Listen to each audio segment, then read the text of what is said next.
कृषि कानूनों की वापसी के बाद किसान आंदोलन भले ही ठंडे बस्ते में चला गया हो, लेकिन चुनावी मौसम में इसकी आग एक बार फिर से धधकती हुई नजर आ रही है और इस आग को हवा दे रहे हैं किसान नेता राकेश टिकैत। जी हां, किसान नेता राकेश टिकैत कह रहे हैं कि बीजेपी को सत्ता से उखाड़ फेंको और किसानों के हितैषी ना होने की वजह से उसे सजा दो।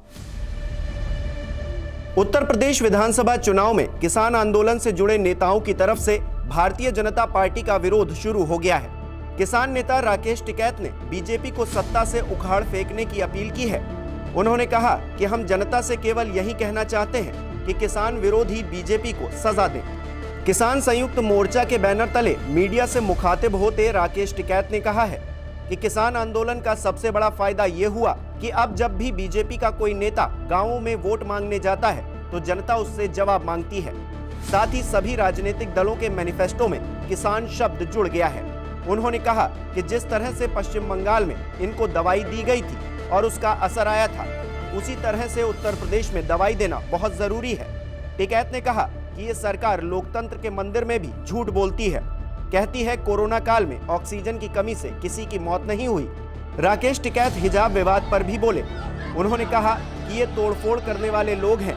यहाँ हिंदू मुस्लिम की बात कर रहे थे, जनता ने नकार दिया तो कर्नाटक में यही करने लगे।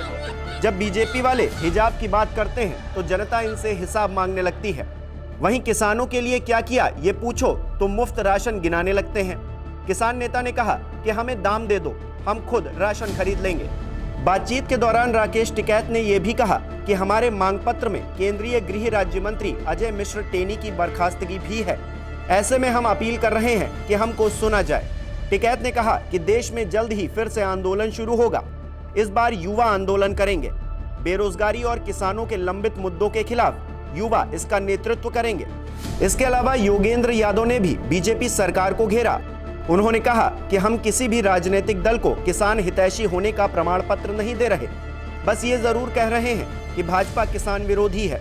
योगेंद्र यादव ने आगे कहा कि किसानों को दिल्ली बॉर्डर से हटाते वक्त सरकार ने लिखित वादा किया था कि वो एमएसपी पर कमेटी बनाएगी। उन्होंने पूछा कि कमेटी बनाने में आखिर कितना वक्त लगता है। 2 घंटे में नोटिफिकेशन जारी हो जाता है। योगेंद्र यादव ने आगे कहा कि हरियाणा छोड़कर कहीं भी किसानों पर दर्ज मुकदमे वापस नहीं हुए हैं।